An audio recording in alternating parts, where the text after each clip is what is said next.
नाथ नारायण वासुदेव श्री कृष्ण गोविंद हरे मुरारी हे नाथ नारायण वासुदेव श्री कृष्ण गोविंद हरे मुरारी हरि बोल।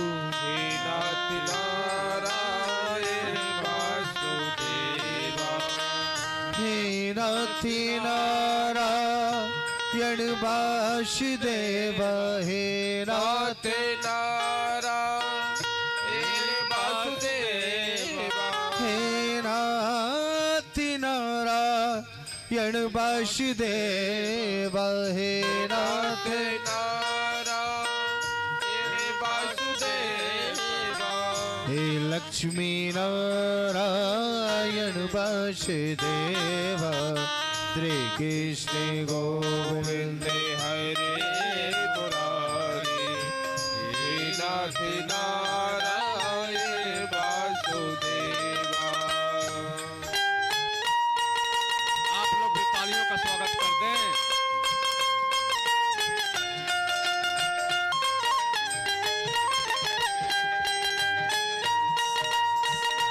हरि बोल।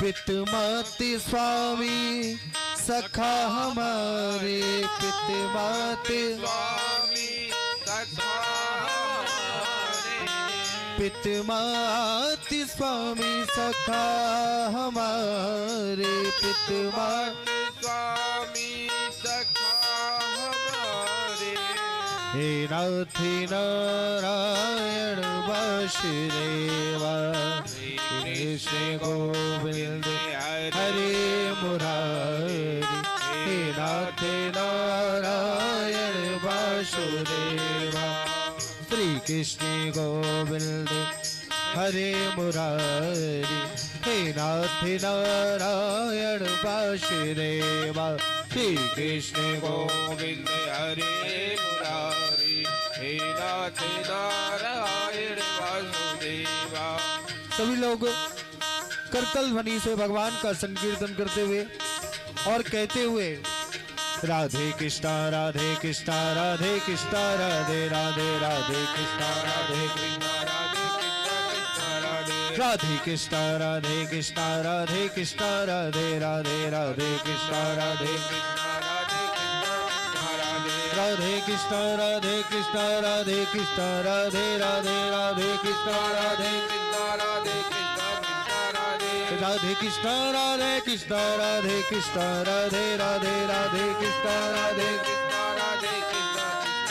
राधे कृष्णा राधे कृष्णा राधे कृष्णा राधे राधे राधे कृष्णा राधे कृष्णा राधे राधे कृष्णा राधे कृष्णा राधे कृष्णा राधे राधे राधे कृष्णा राधे राधे कृष्णा राधे कृष्णा राधे कृष्णा राधे राधे राधे कृष्णा राधे कृष्णा राधे राधे कृष्णा राधे कृष्णा राधे कृष्णा राधे राधे राधे कृष्णा राधे कृष्णा राधे कृष्णा राधे राधे कृष्णा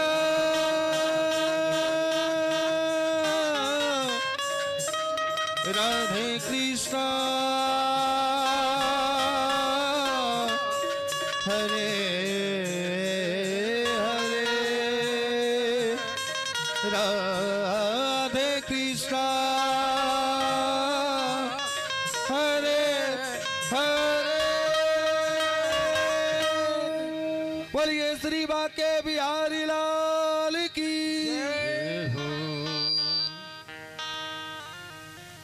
यह परम सौभाग्य का विषय है जो श्रीमद् भागवत का महात्म्य है।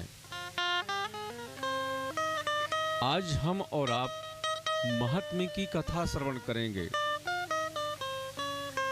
कथा सुनने से क्या होता है, इसके फायदे क्या हैं, श्रीमद् भागवत की कथा क्यों श्रवण करना चाहिए, इसमें श्रोता और वक्ता के नियम बताए हैं कि श्रोता को क्या करना चाहिए, क्या नहीं करना चाहिए, और वक्ता को क्या करना चाहिए और क्या नहीं।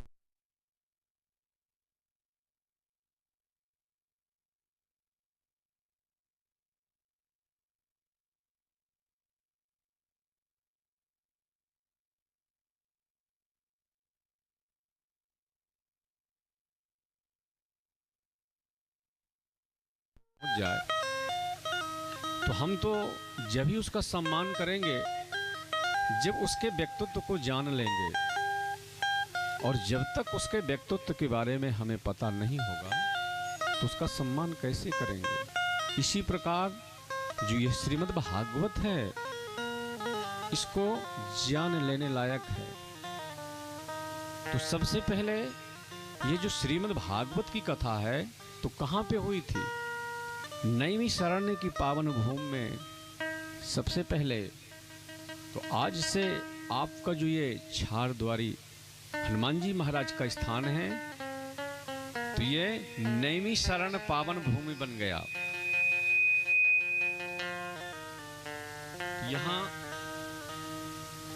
भागवत में जो वंदना की गई है तो सत्य की ही वंदना की गई है, किसी देवी और देवता की वंदना नहीं की गई।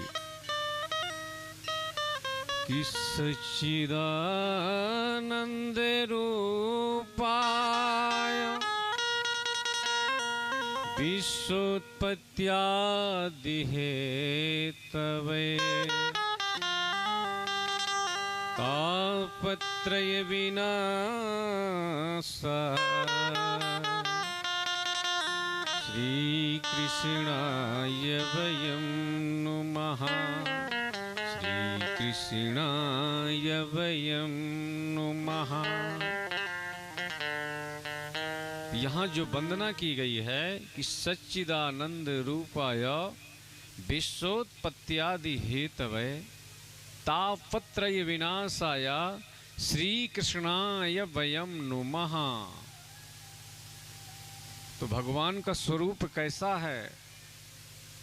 सतघन, चित्तघन और आनंद घन। यदि शाब्दिक भाव से देखा जाए कहते हैं सच्चिदानंद रूपाया विश्वोत्पत्त्यादि हेतवे। सत्य क्या है, चित्त क्या है और आनंद क्या है? सच्चिदानंद रूपाया विश्वोत्पत्त्यादि हेतवे तापत्रय विनाशाया श्री कृष्णाय वयं नुमः। सत कहते हैं अविनाशी को, चित यानी प्रकाश, और आनंद का मतलब शास्त्रों में इसकी जो व्याख्या है बहुत लंबी चौड़ी व्याख्या है। ध्यान दीजिएगा, सुख और आनंद में दोनों में अंतर है। पैसे से आप सुख प्राप्त कर सकते हैं पर आनंद नहीं प्राप्त कर सकते। आनंद यदि प्राप्त करना है तो गोविंद के चरणार विंदों का आश्रय जरूर लेना पड़ेगा। जैसा कि आप कहीं किसी व्यक्ति के घर गए, उस व्यक्ति ने बहुत अच्छा माल खिलाया, आपने कहा वाह भैया आनंद आ गया। अरे ये आनंद नहीं है, ये सुख है। तो विश्वोत्पत्त्यादि हेतवे, जो परब्रह्म परमात्मा हैं, जो विश्व की उत्पत्ति स्वयं करते हैं, जो विश्व के हेतु हैं, सच्चिदानंद रूपाया विश्वोत्पत्त्यादि हेतवे तापत्रय विनाशाया। ताप भी 3 प्रकार के होते हैं। कौन कौन? देहिक दैविक भौतिक तापा। दैहिक दैविक भौतिक तापा। दैहिक दैविक भौतिक तापा। राम राज्य का हो नहीं व्यापा। राम राज्य का हो नहीं व्यापा। देहिक दैविक भौतिक भौतिक तापा देख देविक। तो यहाँ पर 3 प्रकार के ताप बताए हैं। कौन कौन से? दैहिक, दैविक और भौतिक। जैसा कि हमारे शरीर में कई नाड़ियाँ होती हैं, पर 3 ही नाड़ियाँ विद्यमान होती हैं। कौन कौन सी? वात, पित्त और कफ। इसी प्रकार यहाँ गोविंद की जो वंदना की गई, बोले मैं नहीं, हम सब मिलकर के श्री कृष्णाय वयं नुमः। अकेला मैं नहीं, हम और आप सब मिलकर के गोविंद की चरणारविंदों में प्रणाम करते हैं। तो सूत जी महाराज सोनकाद ऋषियों को यह मंगलमयी कथा श्रवण करवा रहे हैं। सूत जी महाराज से प्रश्न किया सोनकाद ऋषियों ने, जिसे हम और आप 88,000 ऋषि कहते हैं। बोले महाराज, आपके ऊपर तो गुरुदेव महाराज की बहुत बड़ी कृपा है। हमें आप ऐसा कोई मंगल में शास्त्र के बारे में या भगवान के चरित्र के बारे में ऐसी मंगलमयी कथा श्रवण करवाएं कि जिससे हमारा गोविंद से रिश्ता जुड़ जाए। क्योंकि आजकल सिर्फ एक ही बात का डर है व्यक्ति को कि हे भगवान कहीं हम मर ना जाएं। तो यह मानव स्वरूप कैसा है, यह संसार कैसा है कि काल व्यास मुखग्रास त्रास निर्नाश हेतवे। शब्दों पर ध्यान दीजिएगा। काल व्याल मुखग्रास त्रास निर्नाश हेतवे। हम और आप कहाँ बैठे हैं? कहाँ बैठे हैं मालूम है? काल के गाल में बैठे हुए हैं। ये भागवत का जो श्लोक कह रहा है कि काल व्याल मुखग्रास त्रास निर्नाश हेतवे। काल के गाल में बैठे हुए हैं। और कब तक सुरक्षित हैं? जब तक उसका मुखड़ा बंद नहीं है। और जैसे उसका मुखड़ा बंद हुआ तो राम नाम सत्य हो गया कि काल व्याल मुखग्रास त्रास निर्नाश हेतवे श्रीमद् भागवतम शास्त्रम कलौ किरेण भासितम। इस प्रकार से बोले महाराज, आप हमें ऐसी मंगलमयी कथा श्रवण करवाएं कि जिससे हमारी गोविंद से प्रीत हो जाए। इस प्रकार से एक बार श्री सुखदेव जी महाराज परीक्षित के निमित्त यह श्रीमद् भागवत की कथा श्रवण करवा रहे थे। तो वहीं पर देवता लोग पहुंच गए। जब देवता लोग पहुंच गए अमृत का कलश लेकर के, तो सुखदेव जी महाराज ने सोचा कि न मैंने बुलाया न किसी और ने बुलाया, पर बात क्या है? देवताओं ने क्या कहा? महाराज एक काम करिए, आज के ठीक 7वें दिन जो महाराज परीक्षित को मरने का साप लगा हुआ है, तो ये हम स्वर्ग से अमृत ले आए हैं, तो आप अमृत इन्हें पिला दें। और जो श्रीमद् भागवत कथामृत है ये हमें प्रदान कर दें। तो सबसे पहले सुखदेव जी महाराज बहुत हंसे। बोले अरे देवताओ, अरे ठगियाओ, आना था तो श्रद्धा के पात्र बन करके आते, तुम तो महाठग हो। कहाँ तुम्हारा अमृत, कहाँ श्रीमद् भागवत, इनकी बराबरी नहीं हो सकती।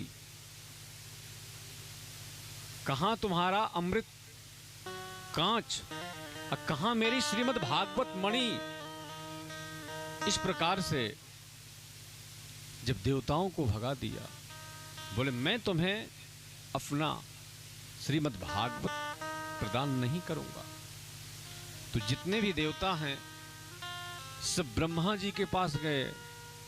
जब ब्रह्मा जी से शिकायत की, बोले महाराज हम तो अमृत का कलश लेकर के गए थे, तो हमें भागवत मृत का पान नहीं करवाया, और आजकल देखो मृतलोक में जब देखे तो जो चाहे वही भागवत सुन लेता है। भाई भागवत की कथा यदि श्रवण करना पड़ेगा तो मृतलोक में आना पड़ेगा। आप स्वर्ग जा सकते हैं भक्ति से, पूजा से, पाठ से, पर श्रीमद् भागवत की कथा वहां नहीं मिलेगी।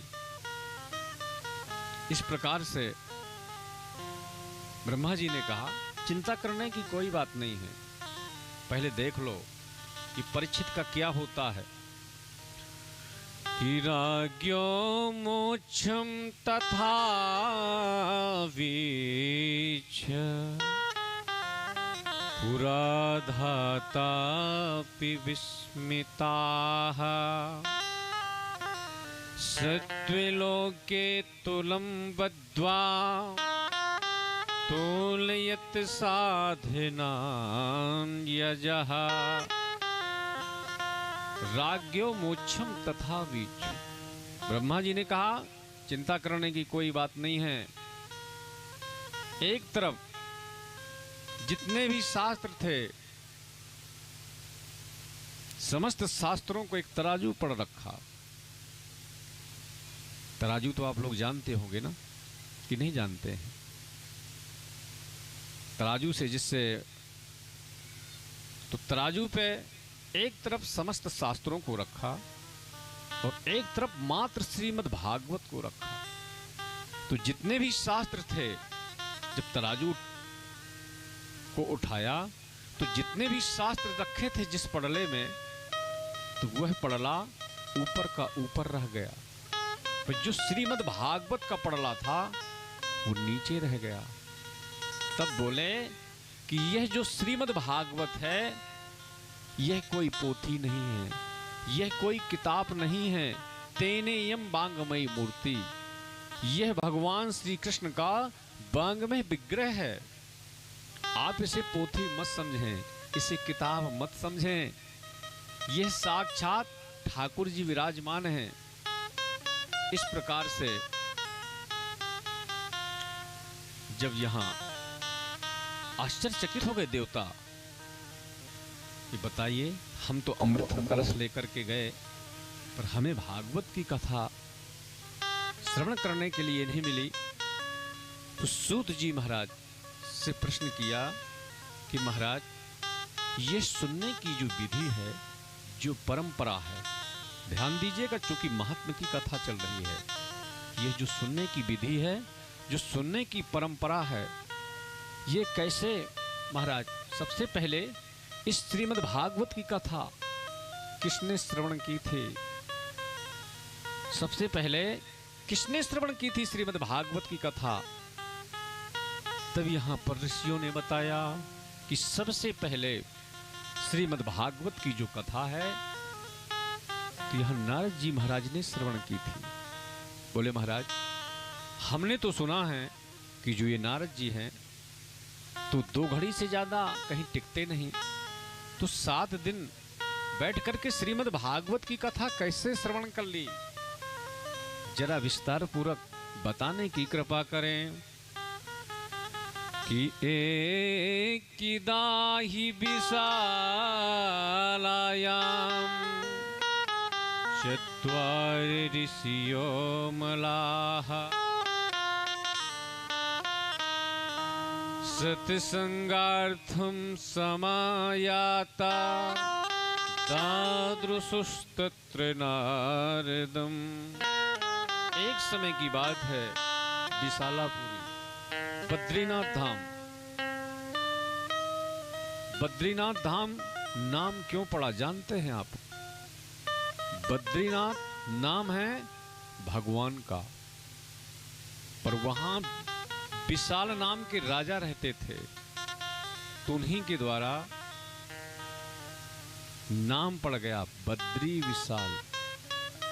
तो बद्रीनाथ धाम में एक बार बड़ी तीव्र गति से नारद जी महाराज जा रहे थे। तो मार्ग में ही सनक सनंदन सनातन सनत कुमार से मुलाकात हुई। तो नारद जी को देख करके आपस में चर्चा की। बोले आपका जो ये लटका हुआ चेहरा है, क्या बात है? कि कथम ब्रह्मन् दीन मुखः कुतश्चिन्ता त्वरो भवात् त्वरितं गम्यते कुत्र कुतश्चागमनं तव। कथम ब्रह्मन् दीन मुखः कुतश्चिन्ता त्वरो भवात्। अरे नारद जी क्या बात है, आपको किस बात की चिंता सता रही है? आपका ये इतना मलिन चेहरा, क्या बात है? कुछ ना कुछ तो जरूर कारण है। नारद जी ने कहा महाराज, जितने भी समस्त तीर्थ थे मैं हर जगह गया कि मुझे कहीं शांति मिलेगी महाराज, पर मुझे कहीं भी शांति नहीं मिली। अब कौन कौन से तीर्थों में गए कि पुष्करम च प्रयागम च काशीं गोदावरीं तथा हरिक्षेत्रम कुरुक्षेत्रम श्रीरंगम सेतुबंधनम। हरिक्षेत्रम कुरुक्षेत्रम सेतुबंधु रामेश्वरम, हर जगह गया कि कहीं ना कहीं तो मुझे शांति मिलेगी, पर महाराज मुझे कहीं भी शांति नहीं मिली। तो मैंने सोचा कि चलिए तीर्थों में शांति नहीं है तो संतों के आश्रम में चल के देखता हूं तो वहां शांति मिलेगी। पर महाराज वहां भी शांति नहीं है, वहां भी दिक्कत है। आजकल जितने भी तीर्थ में आश्रम हैं सब गृहस्थ से ज्यादा भी बड़ी दिक्कत है,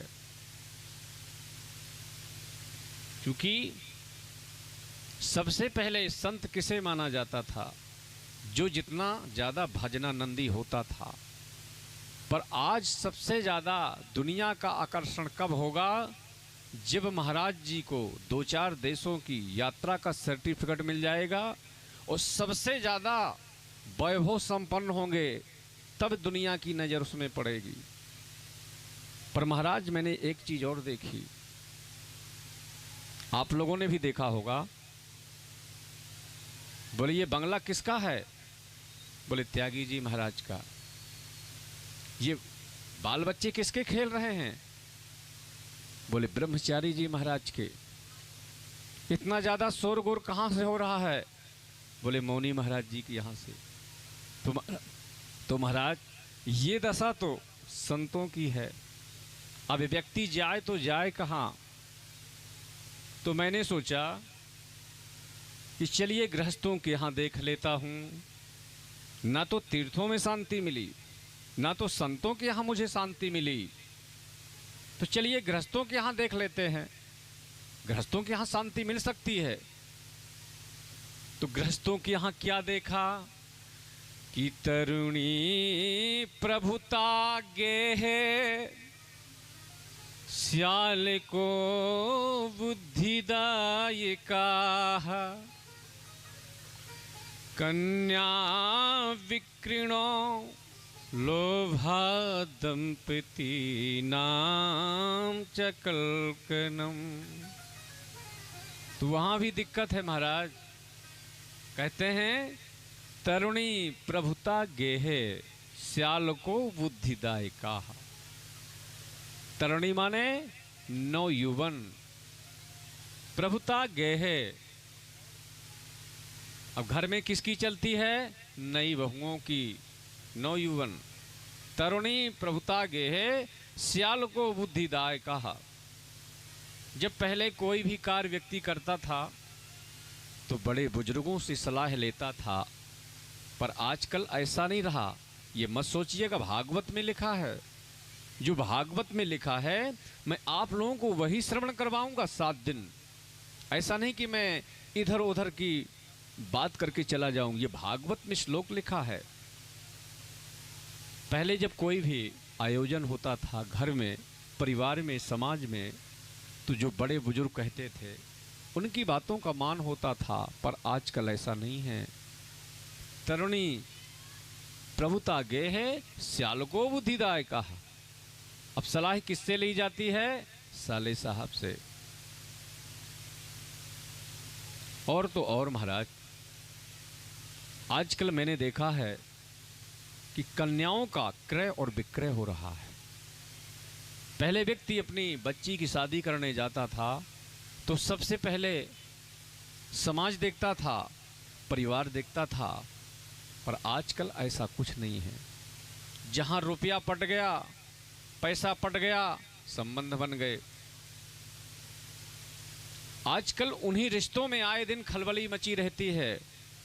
उसका कारण है कि विचार तो हमारे मिले नहीं। समधी किसे कहते थे? जिसके विचार सब मिल जाएं। अब विचार तो मिले नहीं, सिर्फ सौदेबाजी हुई है। तो इस प्रकार तो महाराज मैंने सोचा कि गृहस्थों के यहाँ देखा जाए तो गृहस्थों के यहाँ भी शांति नहीं। कन्याओं का क्रय विक्रय हो रहा है महाराज। लोभ इस पराकाष्ठा पर पहुंच गया है। उसी समय मुझे श्रीधाम वृंदावन याद आया, तो मैंने सोचा कि चलो वृंदावन का दर्शन कर लेता हूं। कि तत्राश्चर्यं मया दृष्टं श्रूयतां तन्मुनीश्वराः एका तु तरिणी तत्र निषण्णा खिन्नमानसाः। मैंने देखा कि चलिए वृंदावन का दर्शन कर लेता हूं। तो वृंदावन में मैं एक कौतुक और देखा महाराज कि वृंदावन में एक देवी के पास 1000 देवियां बैठी हुई हैं और उसी देवी के अगल बगल 2 पुरुष पड़े हैं अचेत अवस्था में। तो मैंने सोचा क्या बात है, ये तो माताओं का संप्रदाय है। तो नारद जी ने यहाँ बहुत साहस की कि चलिए मैं चल करके देखता हूँ इनके दुख का कारण क्या है। साहस तो जुटाया पर अंदर से नहीं जुटा पाए। अरे माताओं की कौन कहे, 1 मिनट में माताएं आंसू बहाने लगे और 1 मिनट में हंसने लगे। जब नारद जी वहां से चलने लगे, लौट आए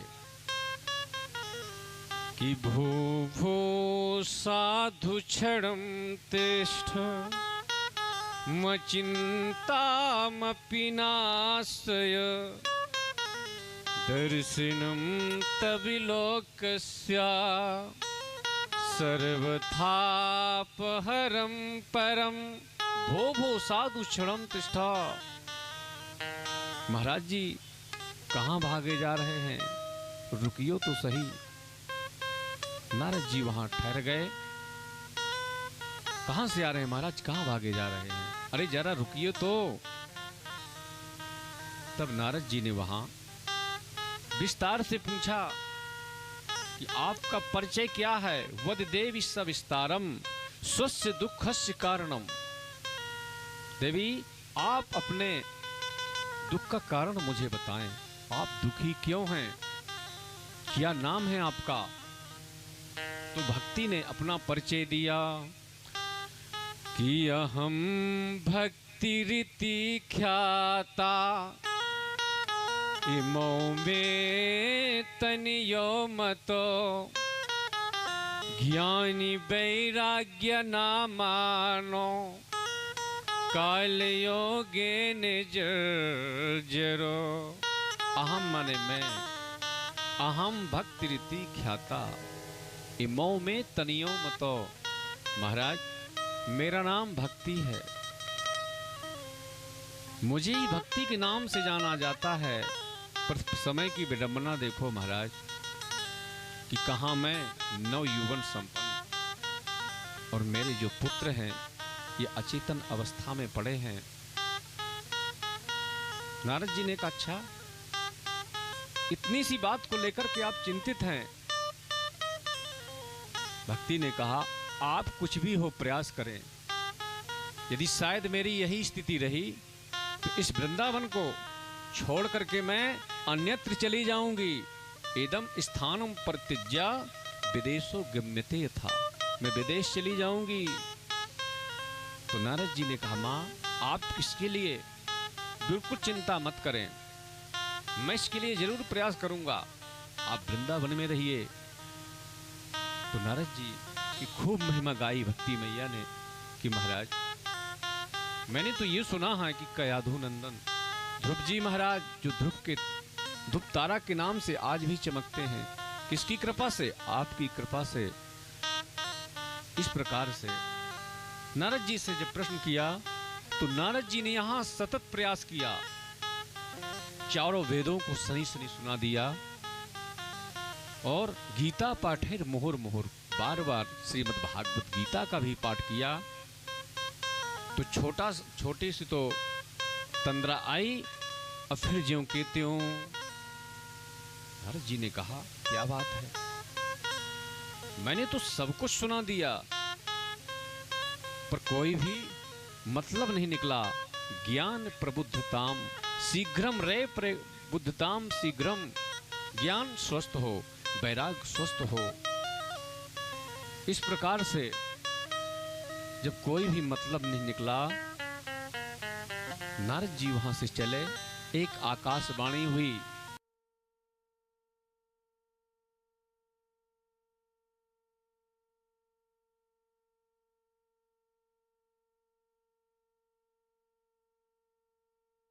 कहे आप प्रयास करो, ये कोई बात थोड़ी हुई। अरे कम से कम उस वैद्य का नाम बता दे, कम से कम उस डॉक्टर का नाम बता दे तो हम उस डॉक्टर के पास चले जाएं, उस वैद्य के पास चले जाएं। सिर्फ यही है, हम करिए। नारद जी वहां से चले। इस सत्कर्म क्या है? जो भी संत मिलता है सिर्फ एक ही प्रश्न करते हैं, महाराज जी सत्कर्म किसे कहते हैं? तो जितने भी संत हैं तो पलायन कर जाते हैं। यदि कोई MBBS डॉक्टर छोटे मोटे डॉक्टर से किसी दवा का नाम पूछे तो क्या वो डॉक्टर बता पाएगा? नहीं बता पाएगा। इसी प्रकार जो ये नारद जी हैं, ये ब्रह्मा के पुत्र हैं, किसी संतों से कम नहीं हैं। तो कई लोग संत जो है तो बेचारे पलायन कर जाते हैं कि आजकल हमारा मौन चल रहा है। इस प्रकार से नारद जी ने कहा, महाराज आपने मेरी चिंता का कारण पूछा, वो मैंने आपके सामने रखा। अब आप ही बताइए कि क्या किया जाए। तो सनक सनंदन सनातन सनत कुमार ने कहा, वहीं से सीधे बद्री धाम की ओर चल पड़े। जब बद्रीनाथ धाम की ओर चले, अब कथा करनी है तो कथा तो जब ही संभव है जब श्रोता होंगे। उस समय की बात है जब प्रायः लोग बद्रीनाथ धाम जाते थे और जाने के बाद समाधि लग जाती थी। तो वहीं से बोले, संतों से कहिए थोड़ा सा नीचे आएं, और गृहस्थों से कहिए थोड़ा सा ऊपर की ओर आएं। तो सबसे पहले यह ज्ञान दीप कहाँ प्रज्वलित हुआ था? हरिद्वार में। वहां श्रीमद् भागवत की जो कथा है, सुंदर श्रीमद् भागवत के लिए जो सनक सनंदन सनातन सनत कुमार है, उनका तो जीवन है कथा मात्रई की जीवना। अब नारद जी श्रोता बन गए। चारों भाई व्यास पीठ पर आसीन हो गए। एक नियम और है कि जब भी हम कोई कथा प्रवचन सुने, ये यज्ञ में बैठे हैं, तो हमें सपत्नी को, हम पत्नी को भी साथ में लेकर के बैठना चाहिए यदि पत्नी है तो।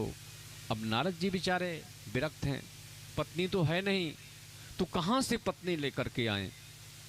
इस प्रकार से जब यहाँ पर कथा प्रारंभ हुई तो जितने भी श्रोता थे सब श्रोता आकर के विराजमान हो गए। जितने भी श्रोता थे जितने भी संत थे, जितने भी गृहस्थ संत थे, सदगृहस्थ थे, सब लोग वहाँ आकर के वो बैठ गए। कोई जय शब्द, नमः शब्द, शंख शब्द थई बचा, कोई जय घूंस की घूंस कर रहा है। जैसे आप लोग जब कथा श्रवण करते हैं तो कोई हरि नाम संकीर्तन करता है, कोई राम नाम संकीर्तन करता है। इस प्रकार से वहाँ पर कथा हुई। उसी कथा के बीच में भक्ति मैया ने प्रवेश किया। तो भक्ति ने कहा अहम प्रतिष्ठामि, मैं कहाँ विराजमान हो जाऊं? तो वहीं बोला आप भक्तों के हृदय में विराजमान हो जाइए। 14 भुवन में वही धन है जिसके हृदय में भक्ति महारानी विराजमान है। भक्ति सुतो तो तरुणो गृहीत्वा प्रेमैके रूपा सहसा विरासी। भक्ति सुतो तो तरुणो गृहीत्वा प्रेमैके रूपा सहसा विरासी। श्री कृष्ण गोविंद हरे मुरारे नाथ नारायण वासुदेव। श्री कृष्ण गोविंद हरे मुरारी। हे नाथ नारायण वासुदेव। हे नाथ नारायण वासुदेव। कि सकल भुवन मध्ये निर्धनास्ति धन्या। निविशति हृदयेषां श्री हरेर भक्ति रेखाः। सकल भुवन में वही धन है जिसके हृदय में भक्ति विराजमान हो जाए। तो ठाकुर जी हमारे आपके हृदय में कब कब्जा करेंगे कि भवन हो, सुंदर हो और निर्मल हो। जब आकर के देखते हैं राग द्वेष छल कपट ईर्षा हाउसफुल, बोले कोई मतलब नहीं। और एक बार आकर के जब उनने देखा कि भवन भी है और सुंदर भी है और निर्मल भी है, तो जल्दी से तो कब्जा करते नहीं। और एक बार यदि विराजमान हो जाएं तो आप कितनी भी कोशिश करें फिर जल्दी से निकलते नहीं। इस प्रकार से जब वहां पर भक्ति को बोले आप भक्तों के हृदय में विराजमान हो जाएं, तो जब भक्ति होगी तभी ज्ञान होगा, अज्ञान होगा तो वैराग अपने आप हो जाएगा। भक्ति के ही बेटा तो हैं ज्ञान और वैराग। यदि भक्ति है ज्ञान नहीं है तो वो भक्ति पंगु है, और ज्ञान है वैराग्य नहीं है तो क्या मतलब। तो भक्ति हो, भक्ति के साथ साथ ज्ञान हो और ज्ञान के साथ वैराग्य हो। इस प्रकार से यहां पर सौनकादि ऋषियों को श्री सूत जी महाराज कहते हैं। यहां ऋषियों ने एक प्रश्न और किया कि और तो ठीक है महाराज, इस श्रीमद् भागवत की कथा श्रवण करके कैसे कैसे व्यक्तियों का तरन तारण हो जाता है। तब वहां सूत जी महाराज ने कहा अरे आप ये कहिए कि कैसे व्यक्तियों का मोक्ष नहीं होता। हम यहां प्रमाण से कहते हैं कि जिस व्यक्ति ने जीवन में कभी सत्य संभाषण ना किया हो, जिस व्यक्ति ने आज तक धर्म कर्म ना किया हो, इतना तक जिस व्यक्ति का परम संकृता से जन्म हुआ हो। परम संकृता का मतलब होता है माँ किसी बिरादरी की और पिता किसी बिरादरी का। और तो और जो व्यक्ति की अनायास मृत्यु हो जाए, मृत्यु के बाद भूत बन जाए, प्रेत बन जाए, पिशाच बन जाए, कुछ भी हो जाए, ऐसा व्यक्ति भी श्रीमद् भागवत की कथा श्रवण कर ले तो उसकी भी मुक्ति हो जाती है। बोले आपके पास इसका प्रमाण है? बोले हाँ हमारे पास इसका प्रमाण है कि ये मानवाः पाप कृतस्तु सर्वदा सदा दुराचारी रता विमार्गगाः। क्रोधाग्निदग्धः कुटिलशिकामिनाः सप्ताहि यज्ञेन कलौ पुनन्ति ते। यहाँ पर एक इतिहास सुनाया। एक नगर है जिसका नाम है आनंद नगर। उसमें एक पंडित जी रहते हैं जिसका नाम है आत्मदेव जी महाराज। बड़े सीधे साधे संपन्न ब्राह्मण। वही वृत्ति करना, जो मिल जाना उसी से संतुष्ट रहना। और उनकी जो पंडितानी है उनका नाम है श्रीमती धुंधली देवी। उनका क्या स्वभाव है कि जब तक पड़ोसियों से लाठी चार्ज न हो जाए, इधर की बात उधर ना कर दें, जब तक भोजन ही हजम नहीं होता। क्योंकि उनके ऊपर भगवान की बहुत बड़ी महती कृपा है, ये तो स्वभाव है। और जब बात करती है तो ऐसा लगता है कि जैसे एकदम नमक छिड़क दिया हो। और पति देव के सामने ऐसा बन के रहती हैं कि जैसे साक्षात लक्ष्मी हो। और जैसे पति देव घर के बाहर गए, फिर देखो देवी जी का चलावा। तो ये स्वभाव है। और जब तक आपस में लाठी चार्ज ना हो जाए, इधर की बात उधर ना कर दें, जब तक उनका भोजन ही हजम नहीं होता। एक दिन पंडित जी ने आपस में चर्चा की कि आजकल मैं बहुत परेशान रहता हूं। तो गांव वालों ने कहा, क्या बात है महाराज? बोले, मैंने घर में एक गाय पाल रखी है बरसों से, उसके भी अभी तक कोई बच्चा बचिया नहीं है। और एक तुलसी का वृक्ष लगा चुका हूं, रोज पानी देता हूं, पर वो भी सूख जाती है। अब गांव के लोगों ने मालूम है क्या कहना प्रारंभ किया है, अरे महाराज गृह शांति करवा लो, लग रहा है कि आजकल आपके पितर ठीक नहीं चल रहे हैं।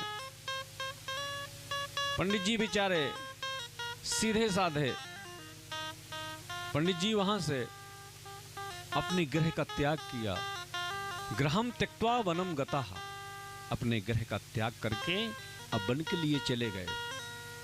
बोले, जब तक मुझे पुत्र प्राप्ति का वरदान नहीं मिलेगा, जब तक मैं घर लौटने वाला नहीं।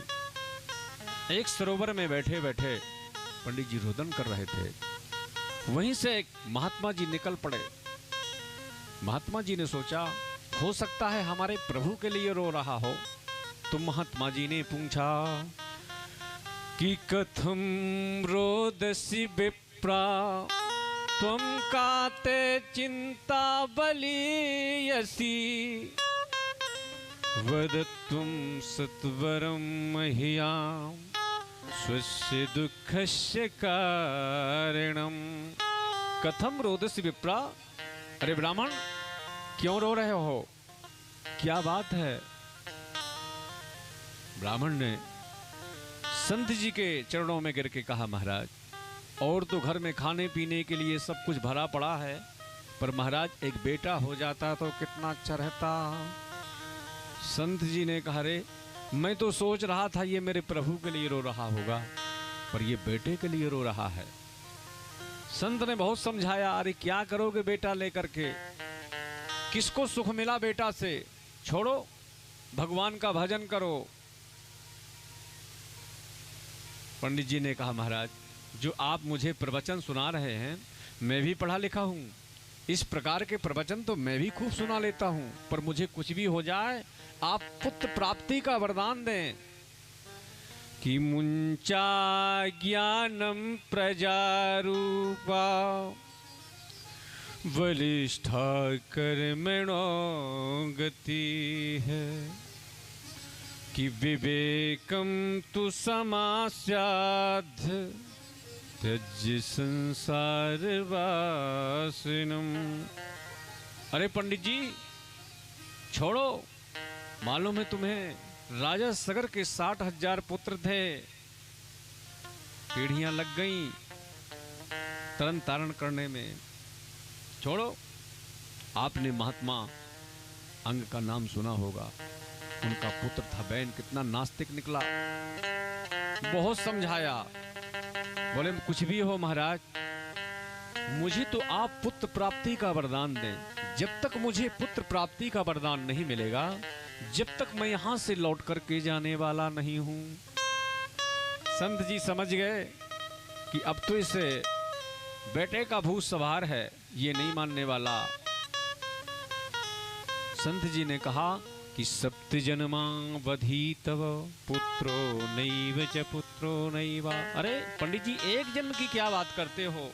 मैं कहता हूं कि मैं तुम्हारी ललाट रेखा देख रहा हूं, तुम्हारे 7 जन्मों तक पुत्र प्राप्ति का वरदान नहीं है।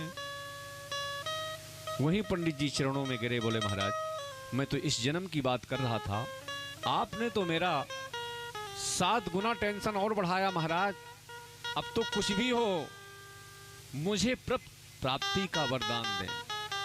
इस बार यदि आपने मुझे पुत्र प्राप्ति का वरदान नहीं दिया, तो अब की बार मैं आपके चरणों में ऐसा सिर पटकूंगा महाराज कि अपना यहीं प्रणाम कर लूंगा। अब तो संत जी की धड़कन तेज हो गई। बोले हे भगवान, बेमतलब में कहां से हमने ये ब्रह्म हत्या मोल ले ली। उसी समय संत जी ने एक फल दिया। बोले इस फल को ले जा करके अपनी पत्नी को खिला देना, तो निश्चित है कि पुत्र हो जाएगा। अब पंडित जी वहां से फल लिए आए और पत्नी को दिया। बोले संत का दिया हुआ प्रसाद है, पाले, निश्चित है कि पुत्र हो जाएगा। अब देवी जी लिए बैठी है, हे भगवान, किसने दिया होगा, कौन सा मंत्र पढ़ा होगा? ऐसा तो नहीं कि मेरे ऊपर कोई जादू टोना कर रहा हो। आपस में यही उनके दिमाग में चल रहा है। उतने में उसकी एक सहेली आई। सहेली ने पूछा, अरे धुंधली, इस तरह क्यों बैठी है, क्या बात है? बोले बहन ये बता कि कभी फल खाने में भी बच्चा होता है? बोले मतलब? बोले मेरे पति देव सीधे साधे, ये तो चाहे जिसकी बातों में आ जाएं, मैं तो बड़ी बुद्धिमानी से काम लूंगी। पूरी कथा विस्तार से सुनाई। बोले अरे संत का दिया हुआ प्रसाद है, पाले, उसमें क्या सोचने की बात है? बोले मान ले कि शायद यदि मैंने फल खाया और फल खाने में दी गर्भवती हुई तो कितनी दिक्कत होगी? बोले क्या दिक्कत होगी? बोले सबसे पहले तो मेरा भोजन कम हो जाएगा, दूसरी बात लालने पालने में कितनी दिक्कत होती है, तू ही बता। और तो और मैंने तो ये सुना है कि सुखदेव जी महाराज अपनी मां के गर्भ में 12 वर्ष रहे। अब मेरा पुत्र यदि 2-4 वर्ष भी रह गया तो लेने के देने पड़ जाएंगे। बहुत समझाया, अंतोगत्वा उसने उस फल को नहीं खाया। उसका माथा खराब हुआ, वो चली गई समझा के। उतने में ही उसकी एक बहन आ गई। बहन ने पूछा, बहन क्या बात है, आज तू इतनी चिंतित क्यों लग रही है? तू वही पूरी कथा अपने विस्तार से बहन को सुनाई। बहन ने कहा, देख चिंता मत कर, अभी मैं गर्भवती हूं,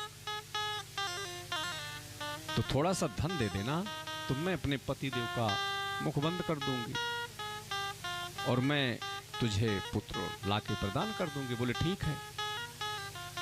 बोले बहन हो तो तेरी जैसे, समझा बुझा करके चली गई। इन दोनों ने वही फल जो संत ने दिया था, वही फल गाय को खिलाया परीक्षण करने के लिए। दोनों ने मिलकर के गाय को खिलाया और उसकी बहन चली गई। आत्मदेव जी महाराज को धुंधली विश्वास दिलाती रही, महाराज अब तो इस फल का मुझे असर हो रहा है, असर हो रहा है। कुछ समय के बाद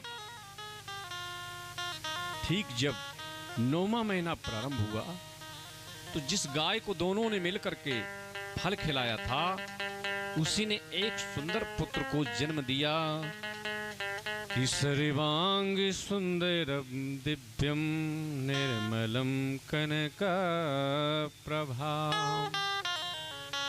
सर्वांग सुंदर एक पुत्र को जन्म दिया, जिसको हम कहते हैं गौकर्ण।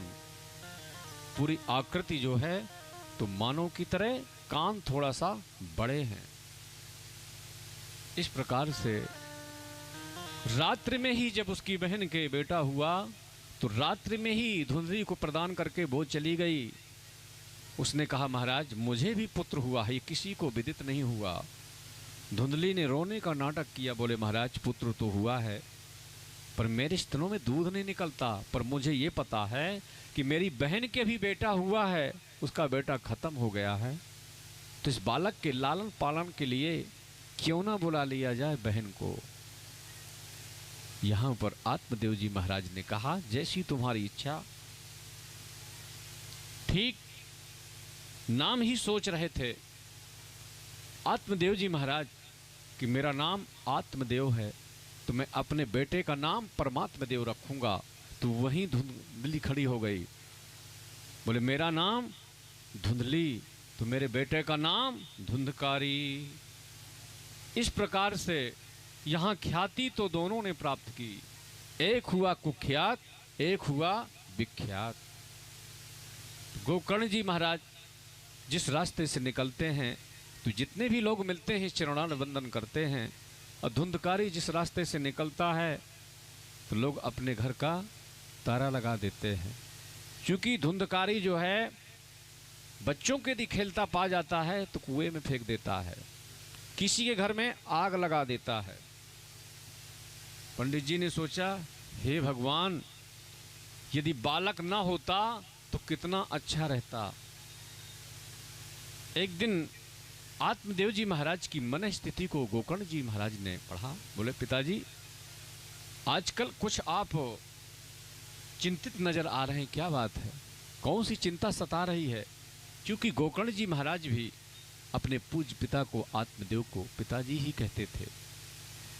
तो यहाँ आत्मदेव जी महाराज ने कहा बेटा ये मेरा पंडित का घर है, मेरे बेटे ने इस पंडित के घर को नरक अड्डा बना दिया। जगह जगह दारू की बोतल पड़ी हैं, जगह जगह मांस के टुकड़े पड़े हैं।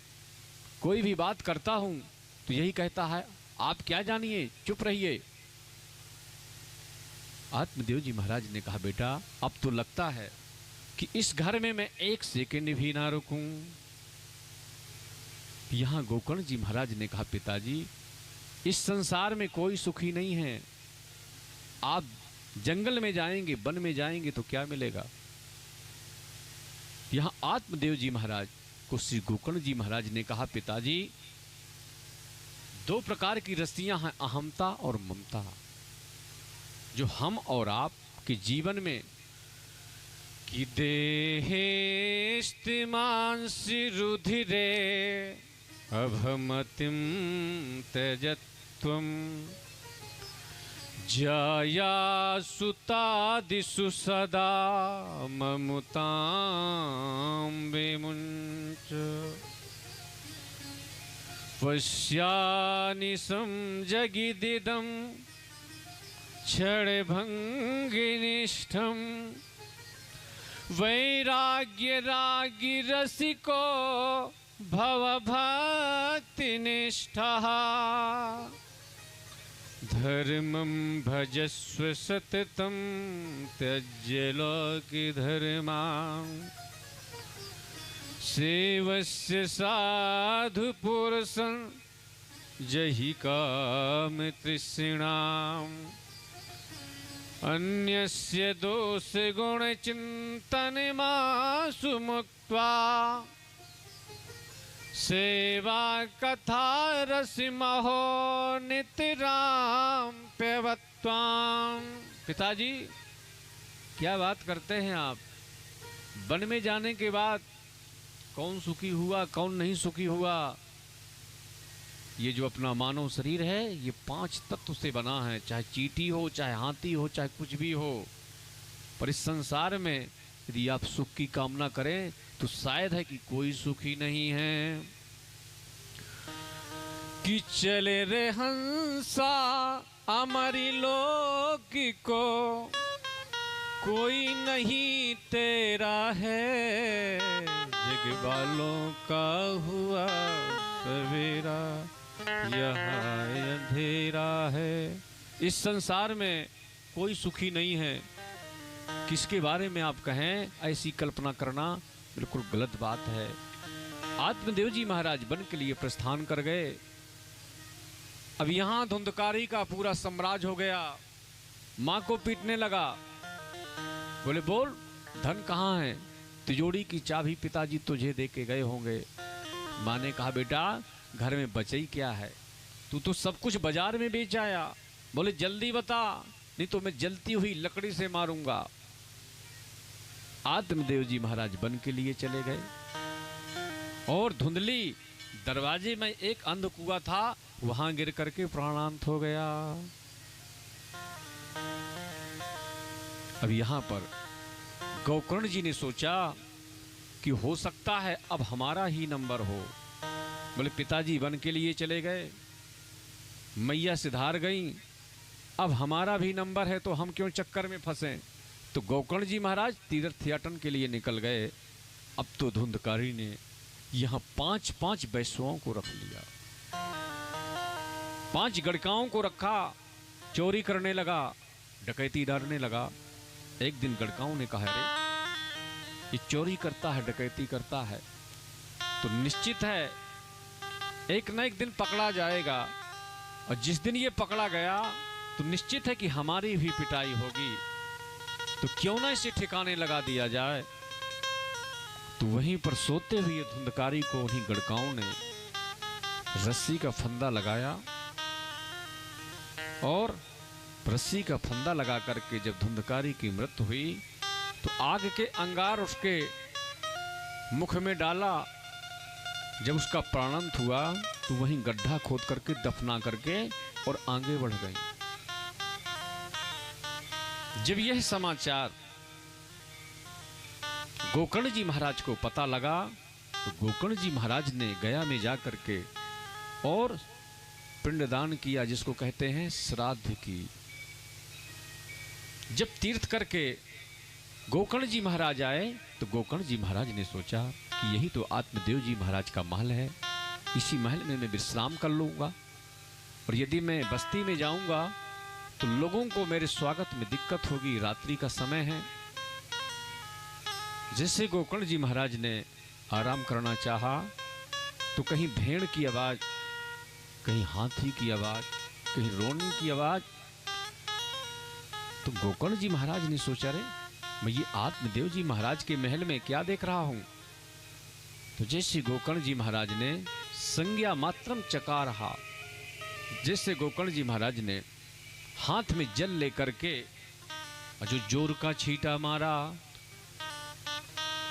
तो एक आवाज निकली, दिखता कोई नहीं है, कि अहं भ्राता त्वदीयोऽस्मिन् धुन्धिकारीति नामताः स्वकीयेनैव दोषेण ब्रह्मत्वं नासितं मया। अहं भ्राता त्वदीयोऽस्मिन् धुन्धकारीति नामताः। गोकर्ण जी ने कहा रे धुंधकारी, मैंने तुम्हारे निमित्त गया में श्राद्ध की थी, तुम प्रेत बने पड़े हो।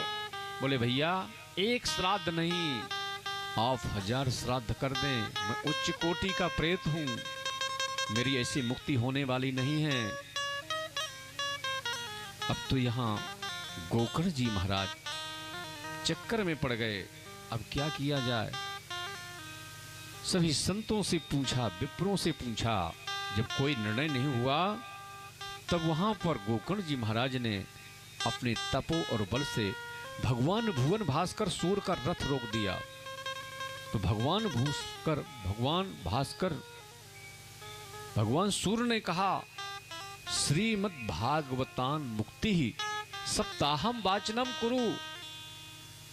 आप श्रीमद् भागवत का सप्ताह ज्ञान यज्ञ करें। जब तक श्रीमद् भागवत का सप्ताह ज्ञान यज्ञ नहीं करेंगे जब तक इनकी मुक्ति होने वाली नहीं है।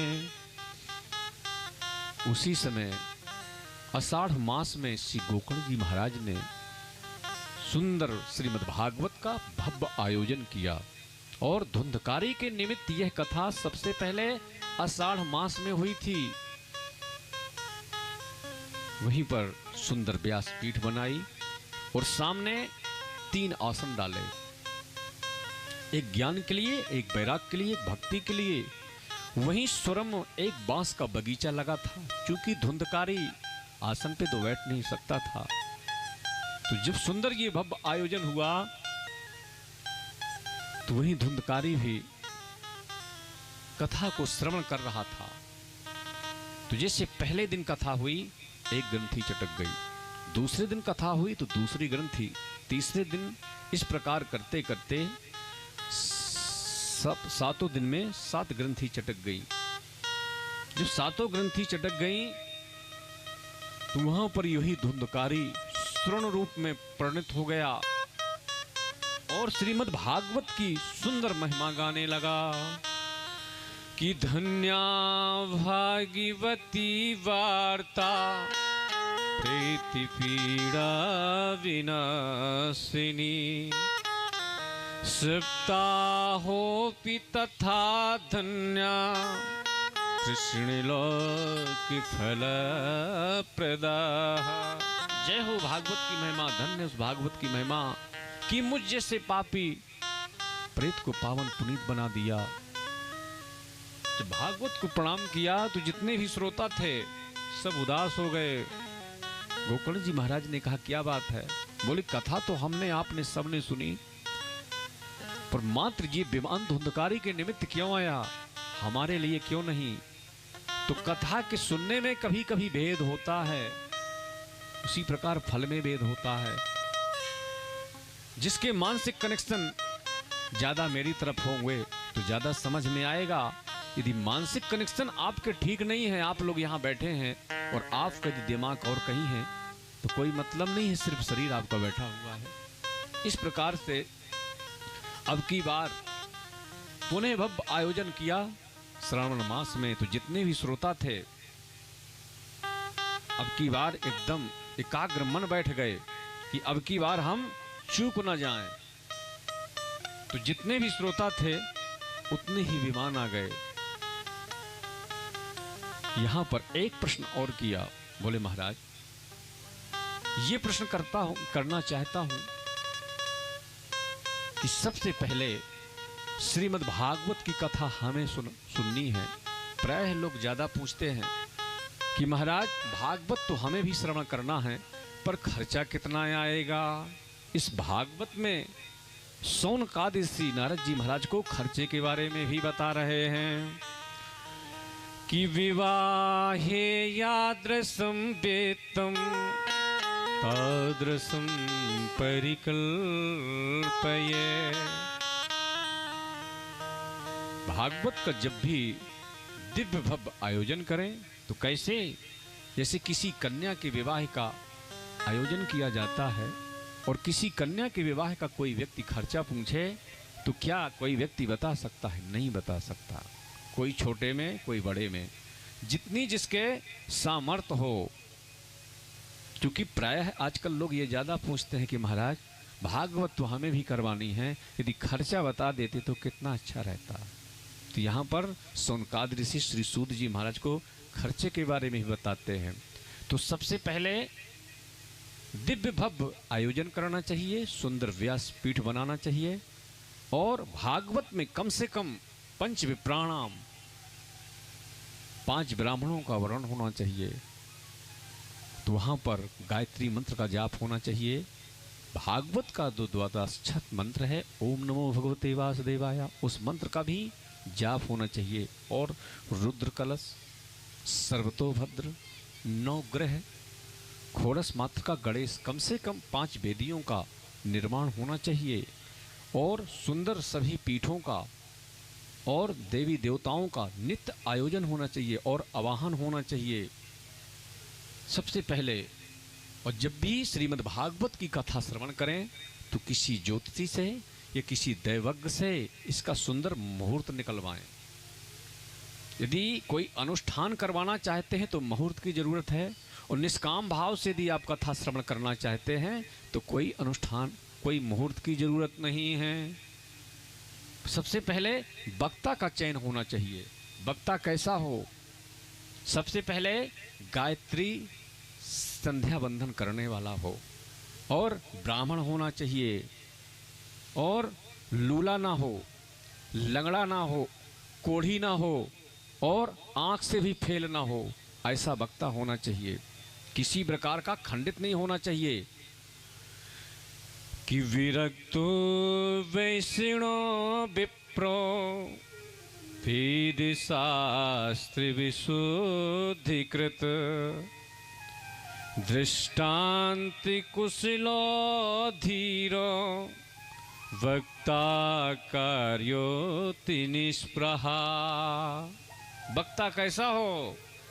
विरक्तो वैष्णो, विरक्त हो और वैष्णो हो। विरक्त का मतलब इंद्रियों से विरक्त हो। ऐसा नहीं कि साधु हो, सन्यासी हो। विरक्त का मतलब इंद्रियों से विरक्त हो, इस प्रकार का हो। बोले और ठीक है महाराज, और इसके क्या नियम हैं? तो बोले 7 दिन श्रोता और वक्ता को पयः पाना, दूध पान करके रहें। बोले महाराज थोड़ा सा और संशोधन करिए। 15 दिन में एक बार एकादशी आती है तो राम राम होती है, आप कहते हैं दुग्ध पान करके। तो यहाँ बोले घृत पानम, घी पी करके। बोले महाराज और संशोधन करिए। डॉक्टर ने रोक रखा है कि रोटी चुपड़ करके मत खाना, चूंकि डायबिटीज है महाराज। थोड़ा सा और संशोधन करिए। तब यहाँ पर कहते हैं कि भोजनम तु बरम मन्ये कथा श्रवण कार्यक्रम नो पिबासो वरः प्रोक्ता कथा विघ्न करो यदि। भोजनम तु वरम मन्ये, एक बार नहीं, दिन में आप 4 बार प्रसाद पाएं, पर कथा में किसी भी प्रकार का विघ्न नहीं आना चाहिए। बोले और तो और महाराज, बोले सबसे पहले श्रीमद् भागवत में जो भी वक्ता बैठा हो तो सबसे पहले सुखदेव जी का दर्शन करें उसमें। कि सुखरूप प्रबुद्ध ज्ञान सर्व शास्त्र विशारद एतत् कथा प्रकाशेन मदि ज्ञानम विनाशया। वक्ता कोई भी हो तो सबसे पहले वक्ता का चयन होना चाहिए। और वक्ता कैसा हो? दृष्टांत कुशला धीरा हो। दृष्टांत भी दे किसी भी प्रकार के तो शास्त्र सम्मत दृष्टांत दे, इधर उधर की बातें बिल्कुल न करे। एक भजन और उसके बाद आरती करेंगे। जो भी कल का टाइम हो तो आप लोग ठीक उसी टाइम के हिसाब से, चूंकि आप लोगों का भी मन लग नहीं रहा है, बैठे हैं आप लोग, मैं समझ सकता हूं कि आप लोग यहाँ बैठे हैं, चित्त पता नहीं कहाँ हैं। हरि संतन के संग लागिरे तेरी अच्छी बनेगी। हाँ संतन के संग लागिरे तेरी अच्छी बनेगी। संतन के संग लागिरे तेरी अच्छी बनेगी। अच्छी बनेगी तेरी बिगड़ी बनेगी। अच्छी बनेगी तेरी बिगड़ी बनेगी। अच्छी बनेगी तेरी बिगड़ी बनेगी। अच्छी बनेगी तेरी बिगड़ी बनेगी। होए तेरो बड़ भाग रे तेरी अच्छी बनेगी। होए तेरो बड़ भाग रे तेरी अच्छी बनेगी। संतन के संग लागिरे तेरी अच्छी बनेगी।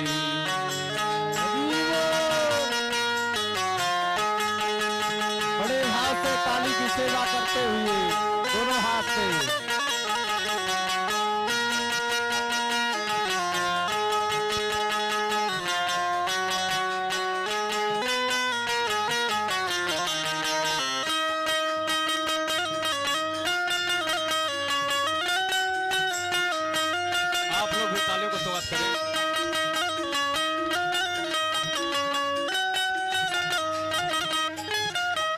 संतन संग कर पुण्य कमाई, संतन संग कर पुण्य कमाई, संतन संग कर पुण्य कमाई, संतन संग कर पुण्य कमाई, पुण्य कमाई हाँ पुण्य कमाई, पुण्य कमाई हाँ पुण्य कमाई।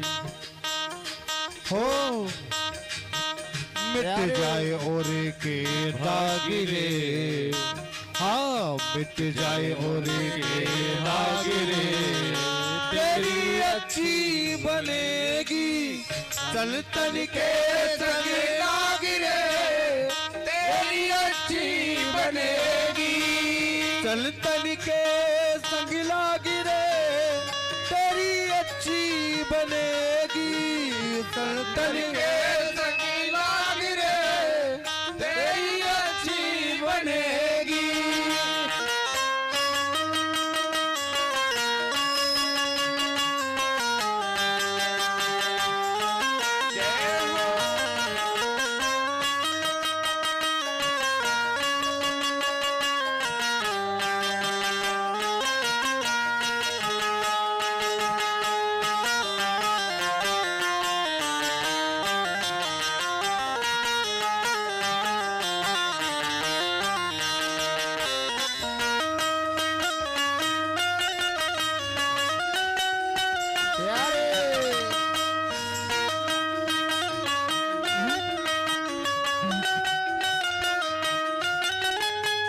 ध्रुव की बन गई प्रहलाद की बन गई, ध्रुव की बन गई प्रहलाद की बन गई, ध्रुव की बन गई प्रहलाद की बन गई, ध्रुव की बन गई प्रहलाद की बन गई, ध्रुव की बन गई प्रहलाद की बन गई, बन गई प्रहलाद की बन गई।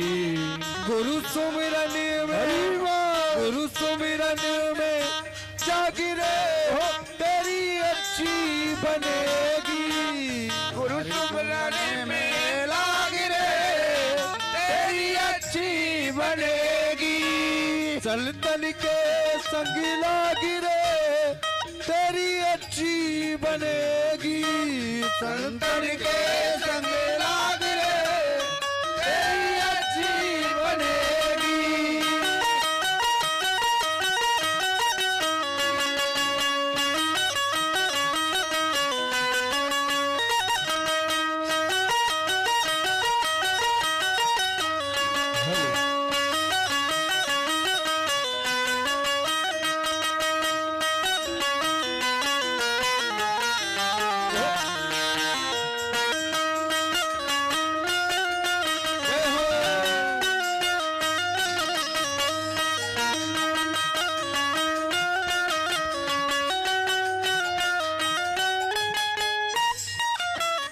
कागा से तोहे हंस करेंगे, कागा से तोहे हंस करेंगे, कागा से तोहे हंस करेंगे, कागा से तोहे हंस करेंगे। मिट जाए और के दागिरे, हाँ मिट जाए और के दागिरे, तेरी अच्छी बनेगी, मिट जाए उनके दागिरे तेरी अच्छी बनेगी, संतन के संग लागिरे तेरी अच्छी बनेगी, संतन के संग लागिरे तेरी अच्छी बनेगी, हाँ संतन के संग लागिरे तेरी अच्छी बनेगी, संतन के संग लागिरे तेरी अच्छी बनेगी, संतन के संग लागिरे तेरी अच्छी बनेगी, संतन के संग लागिरे तेरी अच्छी बनेगी।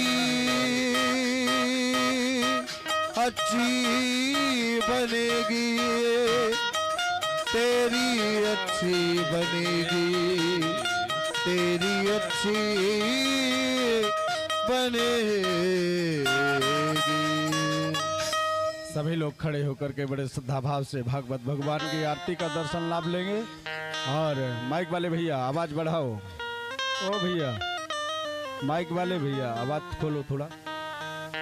आरती से पूर्व हम लोग ध्यान देंगे कल के पावनमय प्रसंग में पूज्य महाराज श्री जी के अमृतमयी वाणी के द्वारा हम लोग भगवान के 24 अवतारों की कथा और नारद जी श्री व्यास जी को उपदेश दे रहे हैं। 18 पुराण की रचना कैसे हुई ये कथा कल के पावनमय प्रसंग में हम लोग श्रवण करेंगे। भगवान की जन्म की कथा महाभारत की कथा के माध्यम से हम लोग श्रवण करेंगे। और ठीक सायं मेला में श्री सुखदेव भगवान का पूजन आरती के सम्मिलित में उपस्थित होंगे। भारी से भारी संख्या में आए। आज प्रथम दिवस था, किन्हीं कारणों के बस आज विलम्ब हुआ। होता है पहला दिन थोड़ा व्यवस्था बनाने में। आप लोगों के अथक प्रयास से आज ये कार्यक्रम जो है कार्यक्रम प्रारंभ हुआ है। रहने से आपकी जो श्रद्धा है, आपकी जो भक्ति है, पूर्ण विश्वास है गोविंद उसी क्षण हमारे हृदय में बैठ जाते हैं जिस दिन से आप लोगों ने अथक प्रयास से आज भगवती रूपी गंगा में जो कि आपका फलस्वरूप स्वयं परिणित हो रहा है, आप लोग देख रहे हैं। आइए बड़े श्रद्धा भाव से आरती का दर्शन करेंगे।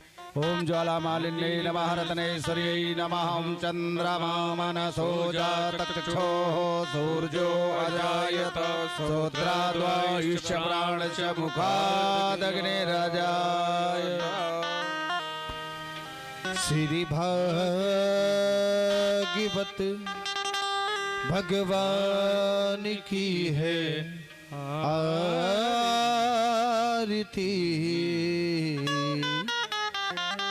पापियों को पाप से है तारती। तेरी भागवत भगवान की है आरती। पापियों को पाप से है तारती। तेरी भागवत भगवान की है आरती।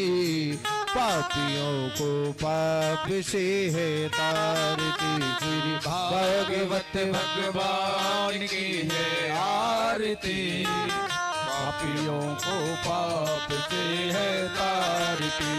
ये अमर ग्रंथ ये मुक्ति पंथ ये पंचम वेद निराला नव ज्योति जगाने वाला।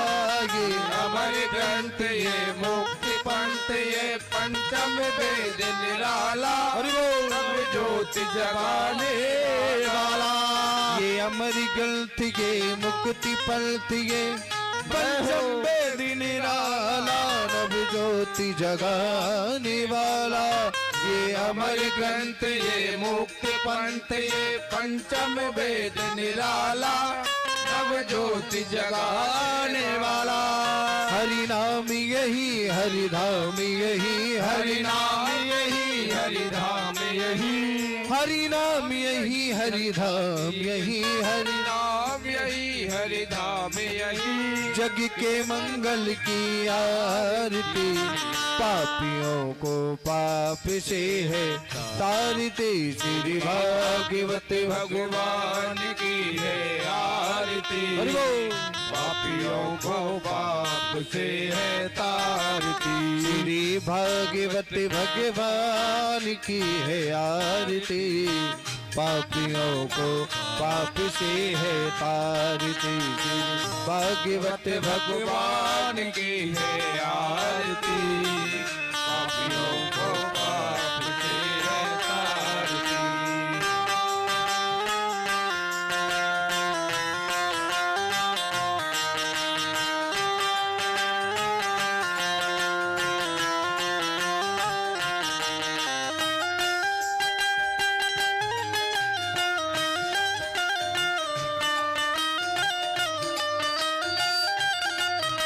ये शांति गीत पावन पुनीत पापों को मिटाने वाला हरि दर्श कराने वाला।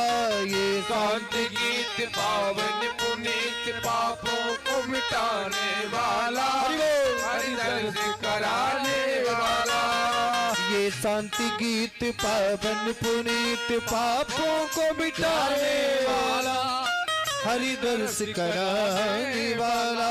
ये शांति गीत पावन पुनीत पापों को मिटाने वाला, हरि दर्श कराने वाला। ये सुख करिणी ये दुख हरिणी, ये सुख करिणी ये दुख हरिणी, ये सुख करिणी ये दुख हरिणी, ये दुख करनी ये दुख हरिणी। श्री मधुसूदन की आरती, पापियों को पाप से है तारती। श्री भागवत भगवान की है आरती, पापियों को पाप से है तारती।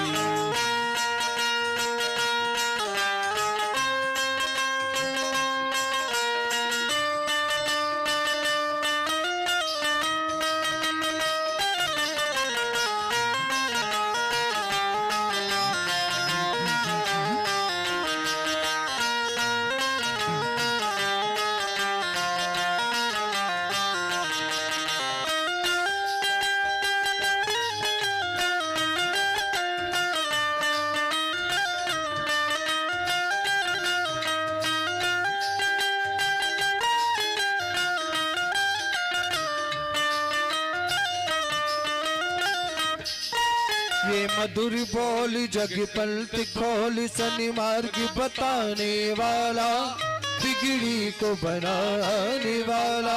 ये मधुर बोल जगवंत बोल जन मार्ग बताने वाला, बिगड़ी को बनाने वाला। ये मधुर बोल जग पलट खोल, शनि मार्ग बताने वाला, बिगड़ी को बनाने वाला। ये मधुर बोल जगवंत बोल जन मार्ग बताने वाला, बिगड़ी को बनाने वाला।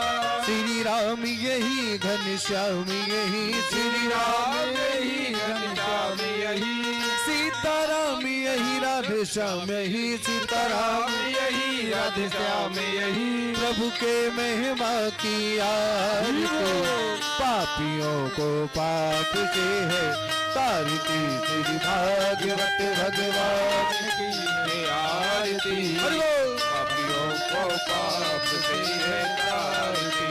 कर्पूर गौरम करुणावतारम, संसार सारम दुर्गेन्द्रहारम, सदा वसंतम हृदयारविंदे, भवम भवानी चैतम नमामि। त्वमेव माता च पिता त्वमेव, त्वमेव बन्धुश्च सखा त्वमेव, त्वमेव विद्या त्रिगुणं त्वमेव, त्वमेव सर्वं मम देव देव। श्री भागवत श्री भागवत श्री भागवत भगवान की है आरती, पापियों को पाप से है तारती। श्री भागवत भगवान की है आरती, पापियों को